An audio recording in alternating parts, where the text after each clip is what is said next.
The time is now, the time is here. Round up the soldiers and lend me your ear. Pick your head up, stick your chest out, be strong. Listen closely, cause men can't always be wrong. The time is now, the time is here. Round up the soldiers and lend me your ear.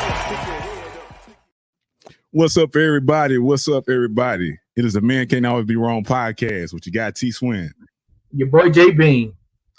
And man, this podcast has been brought to you by CTR Media Network. Make sure you go check out the website, ctrmedianetwork.com, and check out all the amazing podcasters on there. Man, tonight we got an amazing guest. She's a professor, she's a lawyer, she's an author, and she gives people game on how to protect themselves, keep their money, and make money. We have the amazing Dr. Lydie Louis. I gotta do my little pom-poms. Yes, ma'am. I was a cheerleader in high school. I can't get that out of me, though. Yeah. I'm so happy to be here, gentlemen. Listen, when you guys interviewed my now husband, David Orozco for Settle Shark, he was like, these brothers are epic. Thank you. He loves you guys. David, man. Shout out to him, man. Thank you, sir. And we appreciate you for coming on our show tonight with us. Oh, love it. This is big for us. It's going to be a lot of education, a lot of good information for people tonight. And we appreciate it. So tell us what's been going on with you, Ms. Lydie. Well, in December, I decided that I should get married because David and I had been together for as a couple for 6 years. And I know these long-term relationships remain long-term relationships sometimes, but we've known each other for almost 10 years. So we did it. We got married down in Hollywood Beach, Florida in December. And then we went off to Paris for the honeymoon because he was presenting there. And that's one of the things we're going to talk about is how to make these wonderful trips tax write-offs for your business, right? Yeah, most definitely. Oh, yeah. So we were in Paris for a little over a week, all tax deductible. And I encourage folks to do that. And then we went to New York, which is my hometown.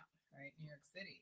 And we were there for another week to do another series of presentations for clients and things of that nature. And then we came back to Florida, where we call home now. So as the tax season has started, I cannot help but tell folks, make everything or almost everything that you do a business expense, right? And you get that deduction on your tax return because you run a small business.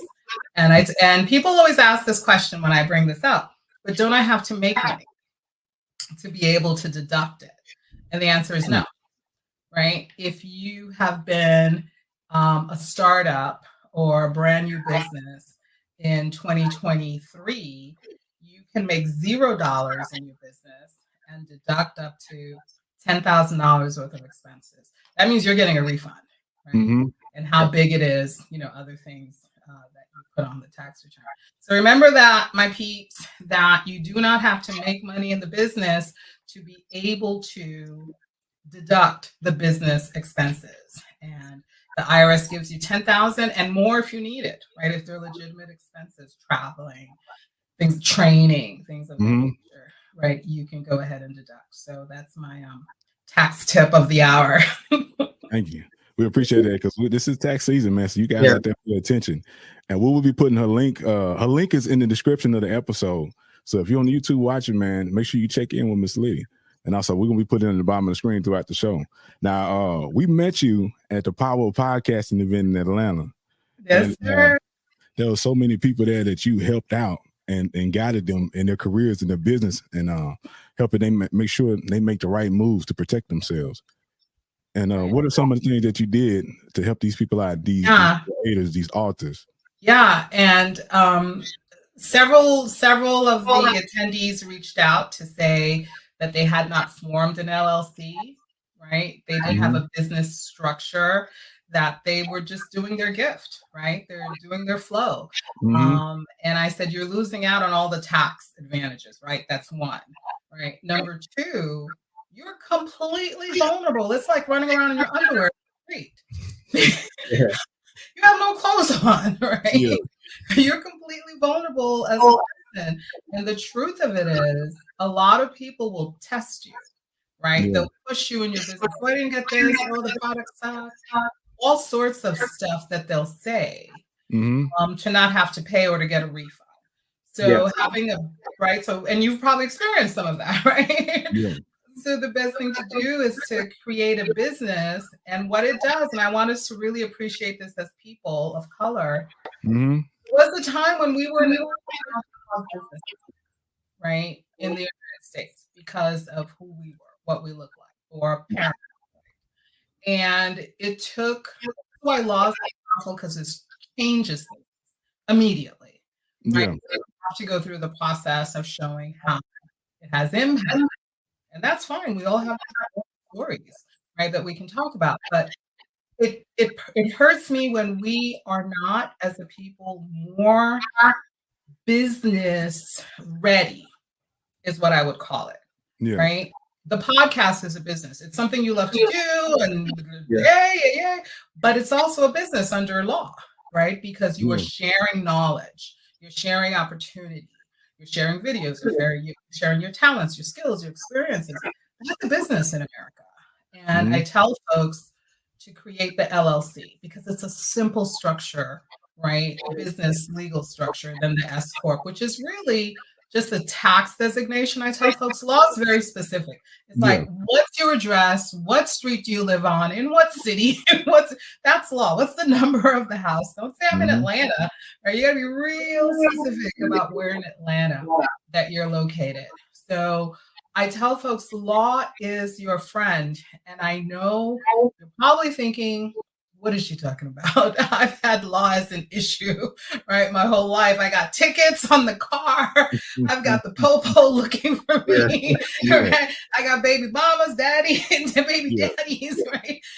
Okay, that is one aspect of it. I'm not going to lie. But since we're talking about business and making money, protection, and for me, legacy building, right? What do I leave behind? And I think a lot of us are thinking about that now. What do I leave behind? Well, here's the secret. Why not leave your business behind?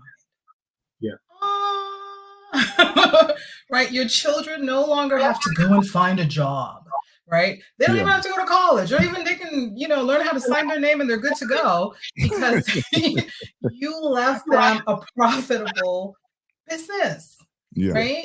And for the vast majority of us, we didn't get that from our parents. No. And we accept that, we move on from that, right? Flow up, I tell people, just flow up, right? They didn't know, no one told them, whatever the story may be. And for some, they did have parents, right? That had businesses. And you guys kind of know my story. My dad was an Episcopalian priest. He was also a community lawyer. So what we're doing here today is something he would have done, right? Right. They didn't have podcasting back then. So what he had was the front porch of the house. Right. And so that's where he did community law. Right. And that's how I grew up, just listening to him. And for me, the look on people's faces when they had that aha moment after he said something to them, and then he took the time to tell them what to do step by step.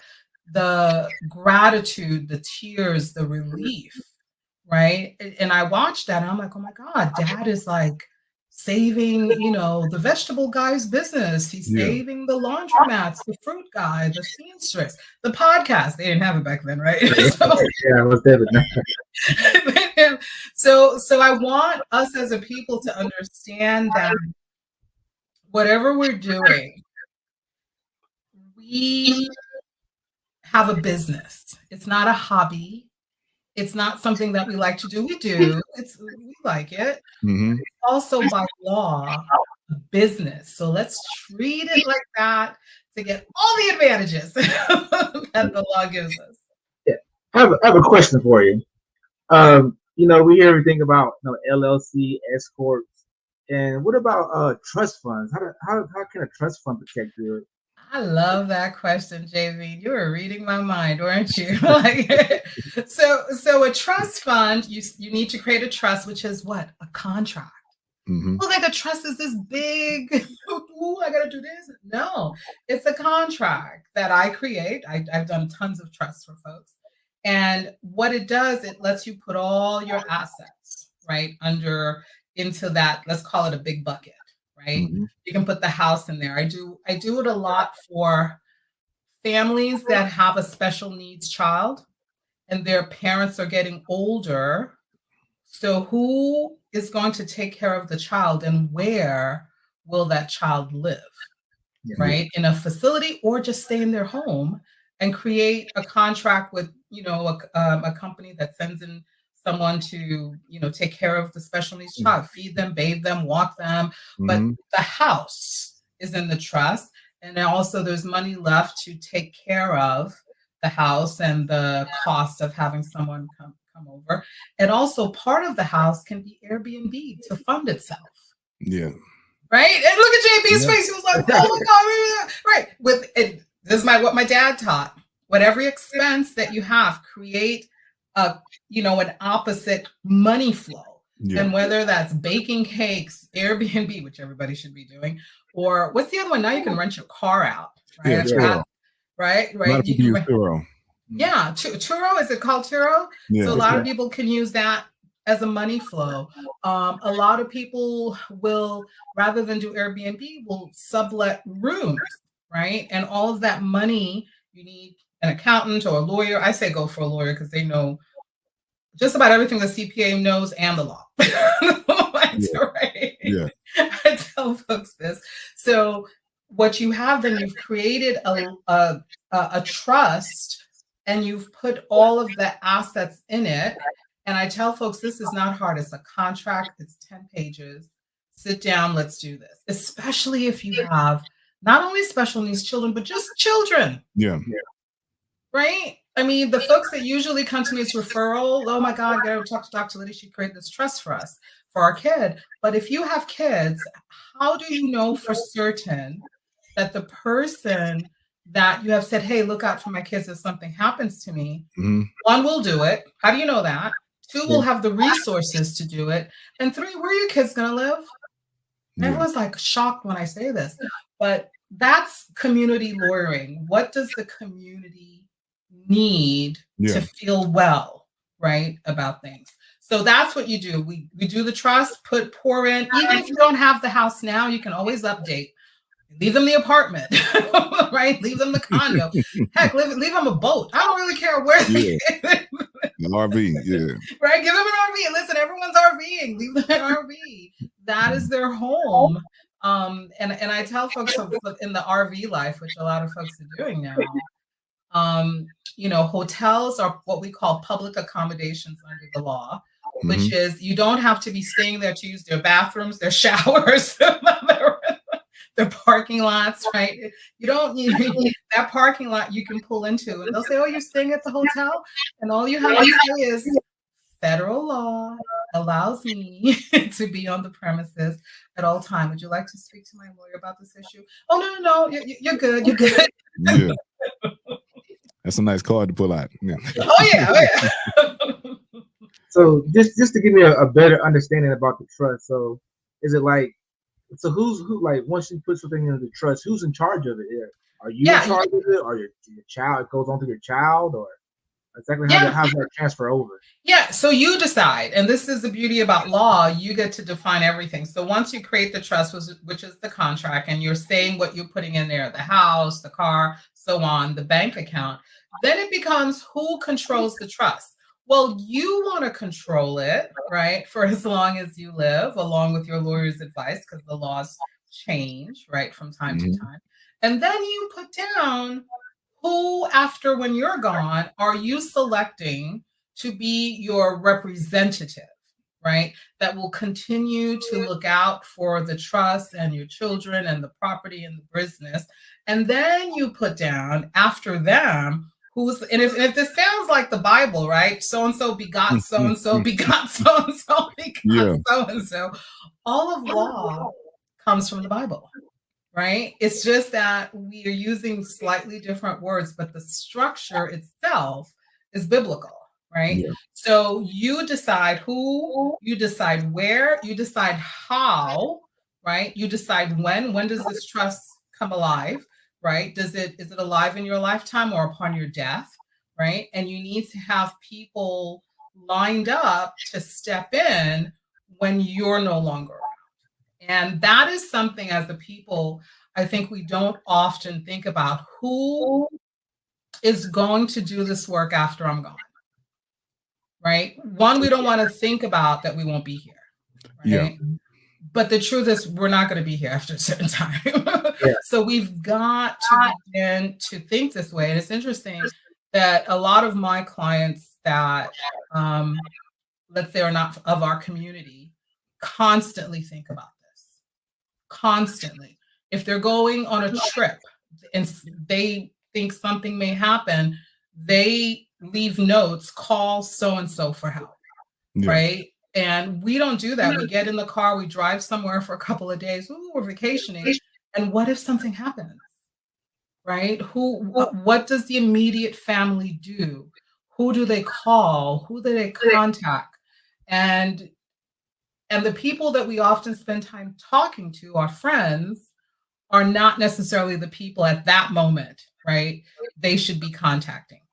You know, the next door neighbor may not know what to do. They'll cry, but they don't know what to do next. Your sister or your brother, they'll be crying too, even harder, but they don't know what to do. They don't know what the bank accounts are. They don't know what the title to the house is. They don't know any of this stuff. And that's one of the big things this year. I said, I've got to help us put together all these necessary things, a list of who to contact in a case, not just of an emergency, but when I'm gone. Exactly. Someone gets that phone call. And so much of what we create in our lifetime is lost because there's no sort of carryover, right, to the next generation. And I work with a lot of families to make sure that's in place, because when that moment comes, no one is going to really have a clear mindset of what to do, right? So that's a great question, JB. We've got to put these things in writing. We have to let people know where they are. We have to list out what you want, your intention. You know, make sure the house is paid off. Make sure that my son goes to T-Swim. Make sure that my daughter is staying with Dr. Lydie. Make sure, you know, and sometimes I don't want to separate the family. It's only for a period of time until the kids are settled. And some of them are taking care of parents, right? So what happens if you're not in the picture, but, you know, your parents need you? Who's going to look out for your parents? And these are all hard discussions. It's also why some cultures have a bunch of kids. It's true. This is true. This is true, right? There are certain communities that have, 7, 8 kids. Hopefully the kids know what to do. But that's one type of, future planning. One take this bill, one take that. And it works. Right? And it works sometimes, maybe not as smoothly as we would want it to, but at least somebody picks up the phone to come to help. Exactly. And that's what we want to make sure happens. And it isn't always so. I tell folks it isn't always so. Exactly. Well, Miss Lydie, we had a question that came in. Mr. Clay, man. Shout out to Mr. Clay, man. The head of the session, Wind Down Wednesday, man. He says, "Isn't the law only as good as who is enforcing it?" Sometimes, right? The type of law that we're doing is what we call estate planning. That's what we're talking about. Who does the trust? Who is going to handle the money when you're gone? Who's going to take care of the kids? So estate planning doesn't fall under what we would call enforcement law, right? It's not a regulation. It's not like when the police pulls us over, right? And you go through that, here's my license, here's my insurance, blah, blah, blah. It's not that type of realm, right? There are different types of law. The law we're talking about is estate planning law. That is all contracts. And contracts are private documents between you and whomever you're working with to carry out your wishes. So the enforcement of it would really be the courts. And you would, or your representative would have to start that process with the courts, because the courts are fine because it's a private contract. They don't need to get involved unless you invite them in. Exactly. So the enforcement aspects that we're used to typically, don't apply here. This is how the wealthy have done it for generations upon generations. We don't know anything about any of these wealthy people's, estate planning. It's all private. It's only on a need to know basis. And it does not have what we're kind of used to, is that you shall do this because it is the law, right? Contracts is creative. It's what do you want to do?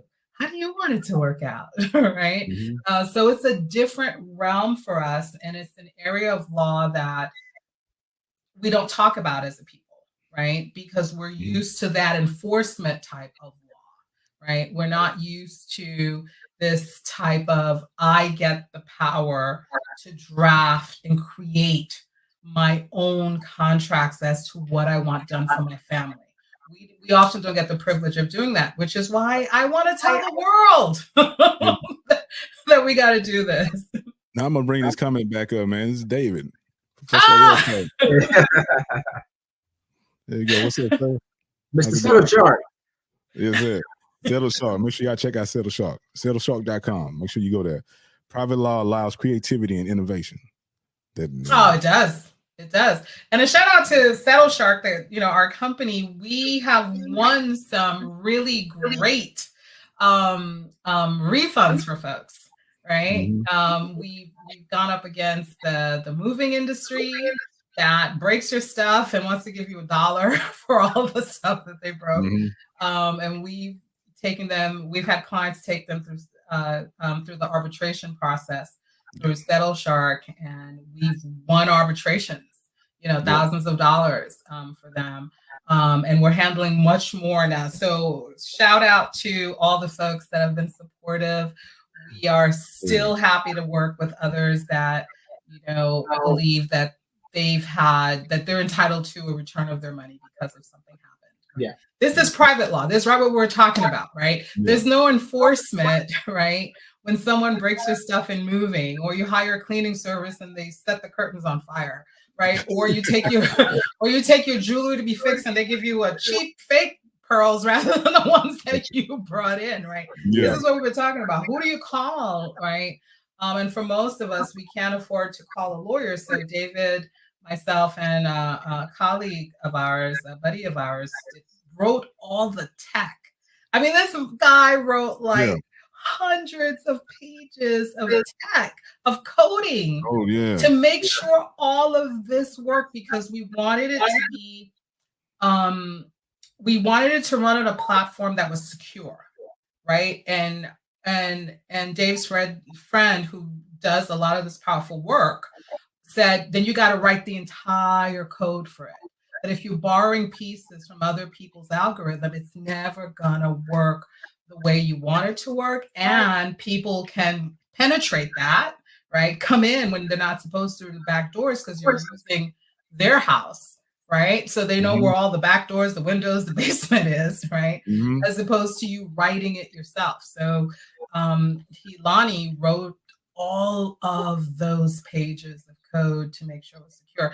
So we've launched, we're getting these successes. We're so happy. We're like, at some point we will have much more results to share, but we're so excited that we've been winning these things. It's a game changer, I think, for us, right? Yeah. That we don't have a place to turn to, now we do. Yeah. So we're excited. We had another comment come in. Mr. Clay again. It says, "What do you think about the prenuptial agreements being broken? Does that affect any of this type of law?" Yeah. So again, prenuptial agreements are what? Private contracts, right? They never get filed. It's you. What do you want? And I'll tell you all story. David and I were thinking about a prenup, right? Because we're coming with different assets. Right. I was married before. He was married before. He's got houses. I got condos. Right. We've got bank accounts. Some of us have jewelry. Right. We were thinking about a prenup, and then we prayed on it, and we decided separately, and then we came together and talked about it, and said a prenup assumes that there's going to be a point in our marriage that we will no longer want to be married. That we're casting that forward, that we're going to have problems, right? So let's not do that and walk in faith and love. And if that should happen, we will sit down then and do what's fair. And that's what we did. We didn't do a prenup. Here's two lawyers, right? Mm-hmm. We came to that decision that if we're people of faith, then let's walk that path. But back to the question in terms of the prenups, those are private documents. And the rule is if the people about to be married sign a prenup, or even after you're married, you can sign a prenup, right? And you're separating who gets what in case the marriage doesn't work out. That is still a private contract, right? You decide what, when, who, where, why, right? You decide all of that. You get it notarized, right? I tell folks notarize everything because you need to have proof that's your signature, that it was you, it was T. Swin who signed, it was J. Bean who signed, right? And not, your brother or somebody who came along. You have a twin. But you have a twin, right? So you get it notarized. And then you keep it, you keep it in your safety deposit box, or you give a copy to a friend or your priest, your pastor. Somebody else should hold it in case what? Something happens to you, right? Where does that, if something happens to you, then you can't go get your prenup because you're not it's like it never existed. Yeah. It never existed. I see it happen all the time, nobody knows of the prenup. I know there's a prenup, but I don't know where it is. So you don't have one. You can't find it. So it's the same thing. That's a private contract. It doesn't, the only time you wind up going to court on that is if you disagree a lot about, you signed it many, many years ago, your relationship has changed, there's more assets, there's more kids, you didn't anticipate, then that prenup doesn't look like your life right now, 10 years later, right? That's when, so people say update it, right? Update it annually, or as big things are changing in your life, revive, the prenup.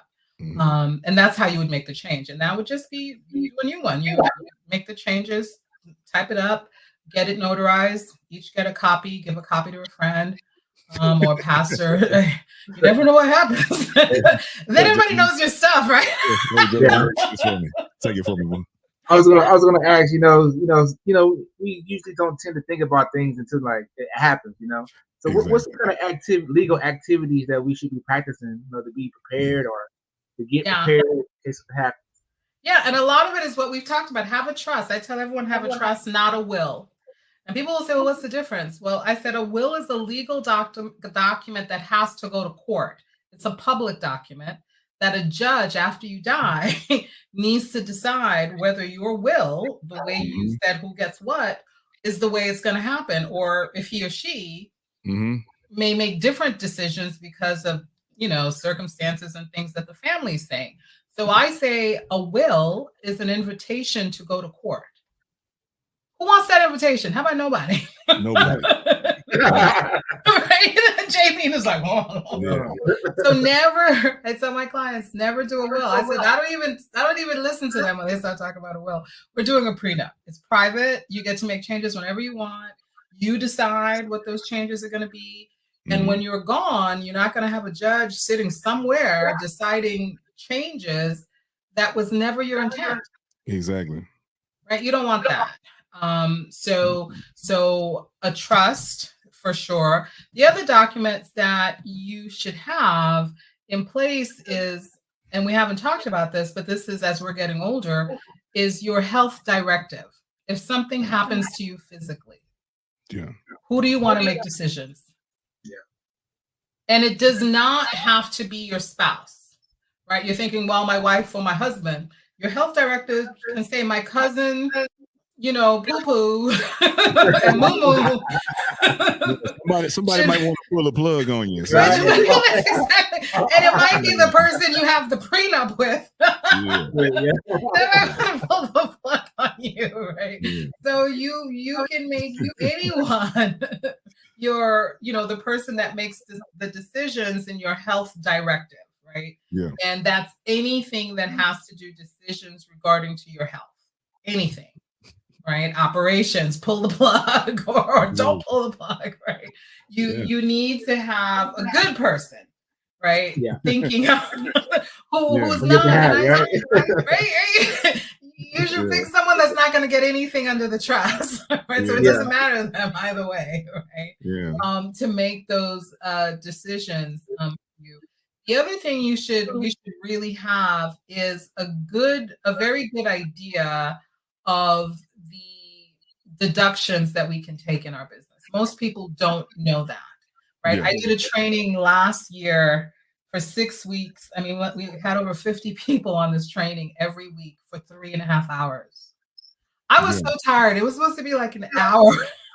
It was like an hour of me talking. Here are the instructions. This is how it works. This is how you do it. And then an hour of Q&A. 3 hours later, I think it was Wednesday night, for 6 weeks. And this is when I knew people were hungry. Yeah. Right. For that information. So what I told Dr. Tina is that I have the Q&A questions sitting on my computer. I think I'm going to share that with the CTR media community. Right. I mean, I didn't realize how many questions there would be. I got 2, 3, 4, 6 questions if I'm lucky. But 3 hours later, every single night the room kept getting bigger. Yeah. And I'm like, oh my God. So I'm going to begin sharing that because one is tax season, and separate from it being tax season, there's certain truths that I believe in that I learned from my dad. And one of those truths is that we should learn the things that we don't know. My father was a stickler for that. And I think that comes from being a priest, right? You have a responsibility to yourself and your loved ones to learn the things that you don't know. And he would always say that ignorance is a choice, right? I choose not to learn. I don't care what you say, Tactility. I am not going to learn about trust. I'm not going to learn about taxes, right? And then something happens. Unexpected happens to you. And you're like, oh my God, what do I do? And the truth of it is, and this is why lawyers get a bad name. Most lawyers are opportunists. They wait for the opportunity when you need them. And that's when they charge you the most because you need them. Right? I was going to ask you a question. I put it out there. Right? That's most, not all. It's most. I didn't say all. Right? Because now they know you need them. And when you need the lawyer the most is when they're charging the most. Right. And you've got to walk away from that advice because you're like, it's too much. It's right. It's not a proper, equalization of what you have to pay and what they're asking for. And rather than lawyers, opening up their heart and saying, okay, what can you afford? And I do this with a lot of clients. I said, tell me what you can afford for me to do this. And they're shocked when I say this. Right. And I said, because I'm not trying to put you in debt. I am blessed to do many things in my life. And I believe those blessings come from what my father before me did, right, for other people. So I have a responsibility to be kind and understanding. So I always say, what can you afford? And I'll say, do you need a payment plan? Because I do payment plans. And people are shocked. Not even a payment plan. It's a layaway plan. Did your parents do layaways? Because my mom said, at the school. Back in the day, we had Woolworths, store called Women's, and put stuff on layaway. Put stuff on layaway. It's a layaway plan. Right? Nobody looked down on you back then. Nobody. Not at all. Nobody. But a lot of stores are returning to the layaway plan, right? They're returning because, think about it, no one ever really defaulted, not pay the layaway plan, right? No matter how long it took them. Right? They eventually paid off, right? The layaway plan, and they got the couch, they got the TV, right? The Nintendo.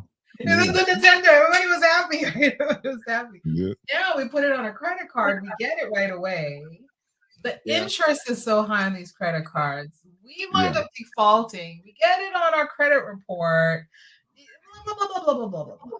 Right. So I have for a long time, for years now, done a layaway plan. And I say to people, I had 3 clients today, 3 brand new client conversations. And at the end of which they always say, how much is this going to be? Right. And I say to them, how much can you afford right now? We can put it on layaway. And they all start laughing. Right? They all start laughing about the layaway plan. But it's true. And I'm going to bring that back into law because I think I'll help more people with the layaway plan. Yeah. A lot of people, they probably just laughing because they don't believe it. They're like, are you for real? You know? Oh, yeah. I get a lot sometimes. Actually, a plan like that helped save my brother's life. It kept my brother was innocent and it kept him free because I had got a super lawyer. He was like top 10 in the country. And he was like, hey, this is how much I cost. I'll break it down into payments. Can you do that? I said, yes, sir.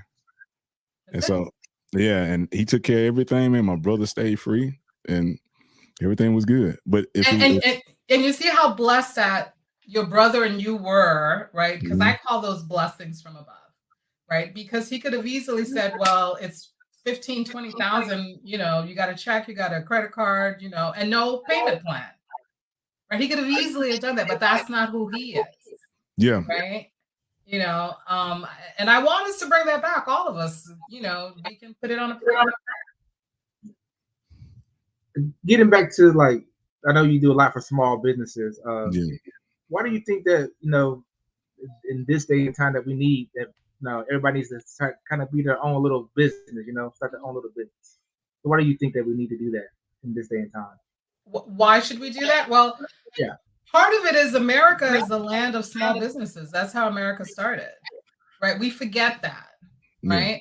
Benjamin Franklin didn't work for nobody. You know, Thomas Jefferson didn't work for nobody. George Washington didn't work for nobody. You know, Hamilton didn't work for nobody. If you go to the founding, nobody worked for anybody. Now, we're not going to get into, yes, they did have plantations, they did have slaves. That's a different conversation, and I'm happy to come back to talk about that one. But they were all business owners. So, in the tax code, I tell people that we hate, which I love, by the way, because I'm getting all my money back. Was written for entrepreneurs. And you're like, why would the tax code be written for entrepreneurs? Well, who do you think wrote the codes? Entrepreneurs. You know, all of these, for anybody else. Right? It works for them. It works great. It doesn't work for us, and I'll say us as a group, a collective of people, because we historically tend not to be entrepreneurs. Right? We tend to be employees. That's the thing. And why do you think that is? Because we learn from our parents, you know, and I'm not going to blame that. I'm going to say that's just the point of reference, right? We learn from our parents. We saw our parents go to work. Our parents encouraged us to get degrees and do what? Get a good job, right? Yeah. We also watched people that we cared about go get great jobs, how excited they were. So our mental mindset process has always been about getting a job, working the job, moving up the ranks, getting the promotions, right? Going through retirement, getting the retirement party, getting whatever it is, the gold watch, blah, blah, blah.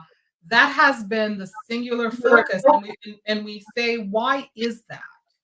One is our parents taught us what they knew. The other thing is the educational system, that public educational system that we all went through, myself included, right? Trains us to be employees. Oh, so-and-so has a job. Perhaps you'd like to apply. Oh, you can be a teacher. Oh, you should go be a nurse. Oh, you should be a doctor.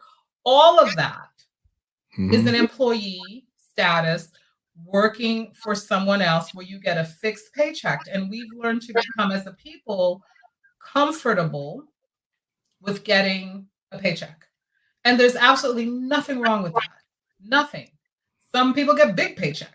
But the problem with that is that we're never encouraged to develop our entrepreneurial business skills.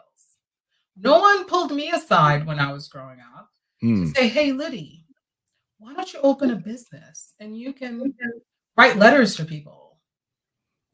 No one told me that. You know, why don't you open a business and you can read letters that people get, you know, God, what are they saying here? What are they, right? And charge them $1 for each time you read a letter to them, right? No one put that in my head. And what was in my head was to go to college, get the best job that I could, work in that job, keep getting promotions, and get a retirement party when I got into my 50s. That was what I was told. Yeah. Right. And then things happened, like my dad died. Right. And very quickly, we went from having a house to not having a house. Like that. I was 9.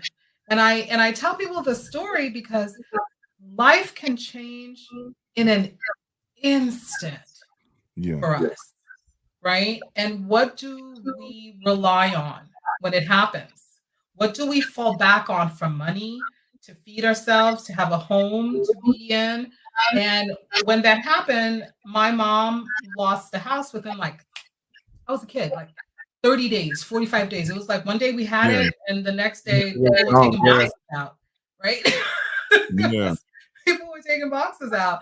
I had no idea what was happening. Yeah. And that's how it happens for most of us. We don't know when our lives are going to change, and not necessarily for the better. So we've got to be prepared. Our families need to be prepared. Documents need to be in place. We need to be able to call a lawyer that, when you call the lawyer to help your buddy, right? You need to find a good lawyer, someone that's going to work with you. And I say lawyers because lawyers were designed to do good in this world.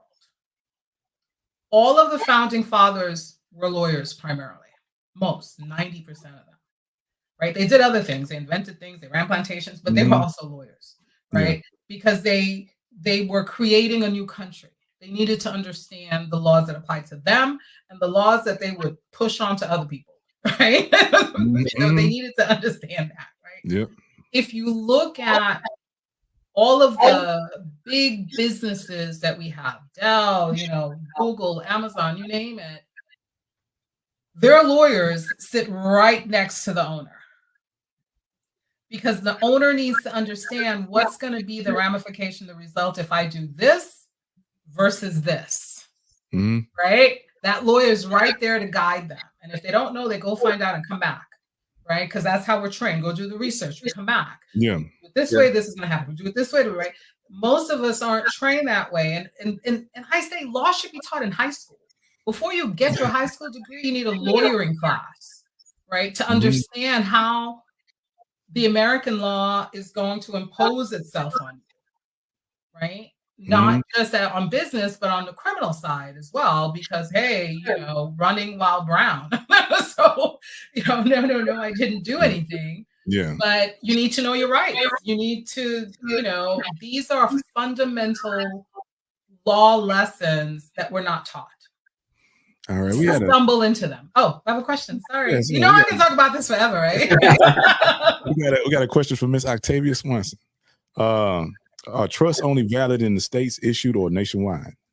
No, not only nationwide. How about globally?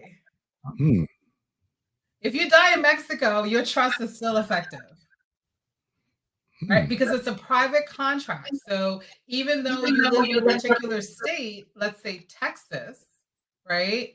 If you die in Mexico, your trust still is effective, regardless of where you live after you've created it, where you pass away from, or any change in the law. It's the law that was in effect at the time that you wrote the trust. Gotcha. You didn't know anything else to apply other than what you knew at that time. And so that's one of the few times where the law is frozen, right, for you.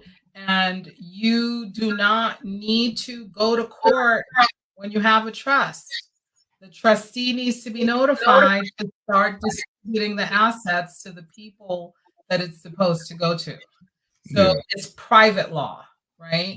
It's law between you, the people on the trust, and the lawyer or the trustee, right? Most trustees tend to be lawyers, but not all.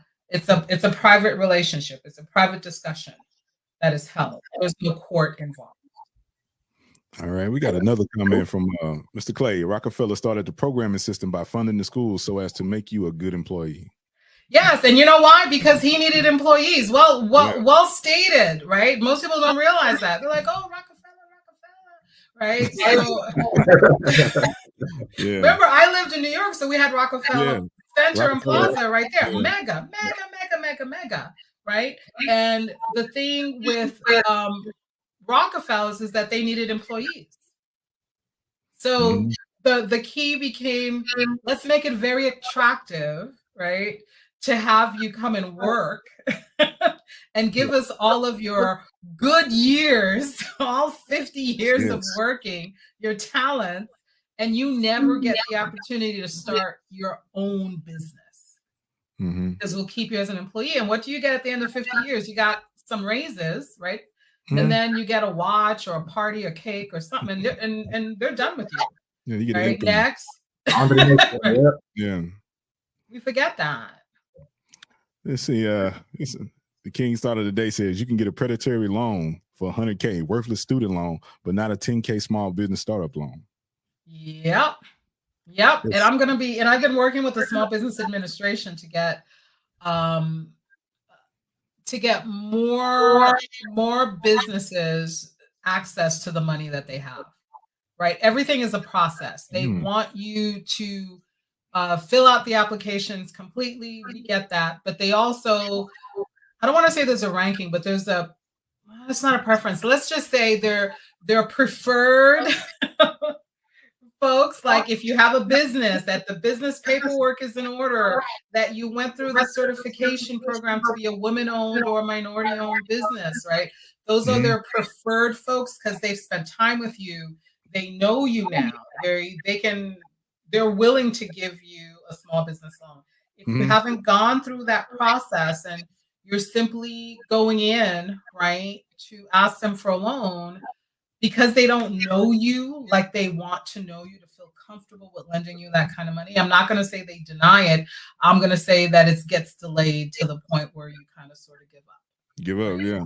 Right, you give up. But we should, and I tell my clients this, and when I do training sessions at the library, right, I tell folks, get every possible advantage that you can give your business and yourself to get the money that the government wants to give to you. So if you need to get a certification course, they give them at the Small Business Administration. And usually it's like $200 and they go through the whole program with you.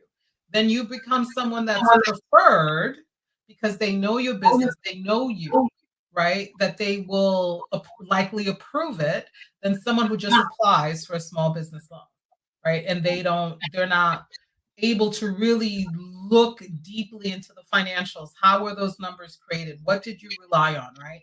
If you take the certification program, they really get to know your business. And the likelihood of you getting a loan is way higher than if you didn't go through them. It's so funny because David and I went out to dinner last night, and we went to a Thai restaurant that we like. And the owner, I love Thai food. Yeah. So it's a husband and wife team, and the wife had overheard, I guess, conversations David and I were having. Like twice she approached us before and said, "May I speak to you?" So yesterday she came and literally sat down. She gave us a free dessert and sat down and said, "I must talk to you about our business." And we literally had a 45-minute conversation at the Thai restaurant because she wants to buy the building that the Thai restaurant is in and the owner wants to sell. And they don't have all the money. So guess what we started talking about? Small Business Administration. She's a woman from Thailand. She's owned that restaurant in that building for 12 years. It's a very popular restaurant, but she knew nothing about the Small Business Administration certification program. She knew nothing about financials. So guess what we're going to be doing? We're going to be doing that for her, right? Yeah. And I say we should really take advantage of every opportunity that's there. We got the comments. The comments are pouring in. Yeah. My light just went out. Do you realize what's that? My light went out that way. Please don't go out this light. Yes. So, what was the question on that one? I'm sorry. Do you do SBA prep? I do SBA applications. So not only the prep, we get it done. And there's another Let's get it done. There's another one in here about SBA. What Please elaborate on how being preferred SBA 504-703. Okay, so when you're preferred is that you've gone through their training, right? They're giving you a lot of money. And I say this all the time. Here's an example. If you were going to marry someone, would you marry the person you've been dating or someone that just came your way the other day? Who are you more likely to marry? Probably the person you've been dating, right? Yeah. You've known them, you know their weak spots, you know their strengths, blah, blah. Not just someone who came in through the door the other day that wants to go out and date. It's the same analogy with the SBA. They do have a lot of money to give out. They tend to give it out to the businesses that they know well. That's it. They won't admit to it, but just look at the approvals of who are they approving. It's going to be people that went through certifications, with people that went through their trainings. You know, these are people that they've spent time with. And if there's a hiccup in the problem, in the business, they're going to know about it. And think about it. I don't have a problem with that, to be honest with you, right? If you were going to give your keys for your house keys, because you're going away on vacation, would you give it to someone you know or someone who walked up to you and said, hey, I can watch your house for you, right? You give it the keys to someone you know, right? You know. It's so when you put the SBA in context, you're now, okay, I need to do their training. Yes, you do. You need to do their training, and then their application is not easy, right? Which is why I say I work with folks to get those applications done, because they ask for a lot of detail that we have to create, right? And we're not used to creating all this level of paperwork because we don't need it to run our businesses. Why would we have them? Right? But when it comes to the loans, they want that detail. And I'll tell you this, they approve a lot more applications than we realize, right? If the paperwork is together, you've done their training, which is free, by the way, or like $200, it's something minimal, you know, $200. And you can even get a waiver from that if you ask them, right? They will fund the business. And if you're not ready for the loan application, they tell you, and they'll tell you why you're not ready, what it is that you need to fix, right, to get yourself ready. So I tell folks the opportunities are there. We just don't know the details, right, to go get them, right? But now we can turn that around. We can always turn that around. Man, sorry about that. What happened? I'm sorry. Sorry, you're giving out some really good information. Yeah. We put the link at the bottom of the screen. If you're watching on YouTube, the link is in the description. Man, if you need to get in contact with Dr. Lydie, that's the website to go to. If you need help. I'm sorry, T-Swin. I was going to say the Linktree one is probably the better one, only because the Dr. Lydie one is not interactive. Yep, thank you. Like living color back in the day. Bam. There you go.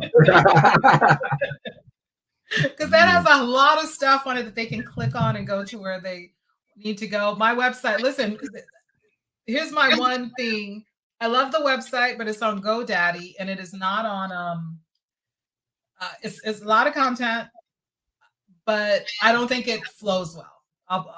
I'll say it, you know, I don't think so. I have to fix it. I've hired people to fix it, right? I'm in those boats of I hired someone to build it who closed their business, right? After I hired, and they did the, you know, the initial and a lot of links, you know, I'm like you guys, a lot of links are working on my website because the guy left. Can't find him. And nobody wants to take over. I've learned somebody else's website to fix it. Isn't that crazy? Yeah, that's the issue. They want to start from brand new. They want to start from brand new. So, which is why Linktree became a godsend. I just need people to go and click and get what they want. So Linktree became a godsend. Okay, we got another question from Mr. Clay. What about those that have been in small business for years and aren't certified and they are successful? That's wonderful.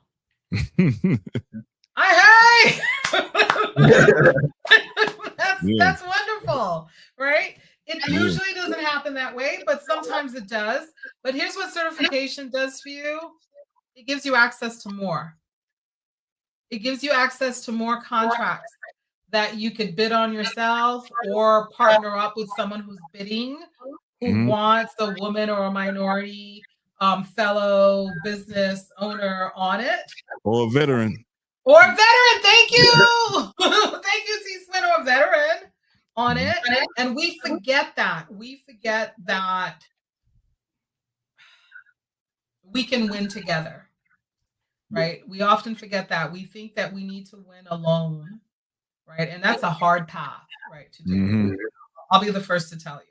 Right. Even with what I've learned over the years from really being blessed to know other people that took an opportunity to train me. Right.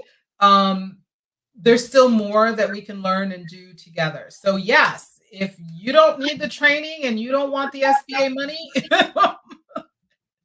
there is, I am proud and happy when successful small businesses that are owned by Brown and Black people and women are doing extremely well. And there's many of them, right? But I always say, I'd rather use somebody else's money than my own. A lot of people don't know OPM. They know OPV. They don't know OPV. Right? They don't know OPM. Exactly. That's what I say. Let's see. So, what if you were approved for the SBA PPP but got trapped in the repayment because bank didn't do their part for forgiveness? Then we need to contact the SBA and let them know specifically what happened, because the bank is not going to contact the SBA. Do not think for a moment that the bank that gave the loan through the SBA program is reaching out to the SBA to say, hey, we changed some things and that disrupted the payment plan. They're not doing that. It's going to fall on you to contact the SBA, provide them the emails, the documents, the letters that the bank sent you so they could, I don't want to say reposition, but it's like a repositioning, revise it and reset it, right? If that's what happened. You need to talk to the SBA with proof of what happened with the bank. Yes, ma'am. Now, like you had talked about the contracts, and like you were saying, I was in the transportation business for a little bit. Okay. And I noticed what I found out is that there was these contracts, these government contracts set aside. They were designated for women, minorities, veterans, and like they get first dibs, or the contract is just designated straight for them. Yep. And then also too that a lot of people some people win contracts because they're the only person that bid on them. Oh, so most of the time. Yeah. Most of the contracts are won by one person, one bidder. Wow. You know that. Wow. Oh yeah. Because think about it. We think it's hard without even finding out. Yeah. We oftentimes back away from the opportunity because we think incorrectly, right? That it's too much work. We don't have the credentials. No one's going to help us. No one's going to help us. And I think it comes from a place that we don't think we deserve more. Yes. Right? Than what we have. Yeah. And it's a limiting self-belief that one isn't even true. Right? And test it. Prove me wrong. I tell people, please prove me wrong. Apply for the SBA loans. Right? Go through their training. Have them review, or me or whomever you want to work with, review what you're submitting in terms of the bidding that you're doing. And then when they award you the contract, not take it. Don't take it. Say, oh, no, I don't want it. I just wanted to prove Dr. Lydie wrong, right? That I would not get this contract. But now that I've gotten this contract because I did work, I don't want this contract. I don't want this money, right, that you want to give me. And there's another thing you can do that people don't realize. You can win the contract and then transfer the contract to someone else. Yeah. Yeah. You don't have to do the work. Yeah, you hire contractors. Right. You hire contractors to do it. So win it, you keep your share, right? Yeah. And then you transfer it to contractors to do. There's ways. Now, do you know the different levels of the amounts for the contracts? Because what is it, like a small contract is like all the way up to like 10 or 20 million, something like that? Yeah. That's a small contract. That's a small one. With the government. That's a small one. And if you do one well, you become on the preferred list. Mm-hmm. You've proven that you can deliver excellence to them. And even if you're late all the time, you had to hire Ray and Poo Poo because they quit. You know, they don't need to know all that. Yeah. Right? Get it done, right? All they need to know is that you delivered on time, people are happy, and you're ready for the next one. The time is now, the time is here. Round up the soldiers and lend me your ear. Pick your head up, stick your chest out, be strong, listen closely, cause men can't always be wrong. The time is now, the time is here. Round up the soldiers and lend me your ear. Pick your head up, stick your chest out, be strong, listen closely, cause men can't always be wrong. Men can't always be. Men can't always be. Men can't always be wrong. Men can't always be. Men can't always be. Men can't always be. Men can't always be wrong. Men can't always be.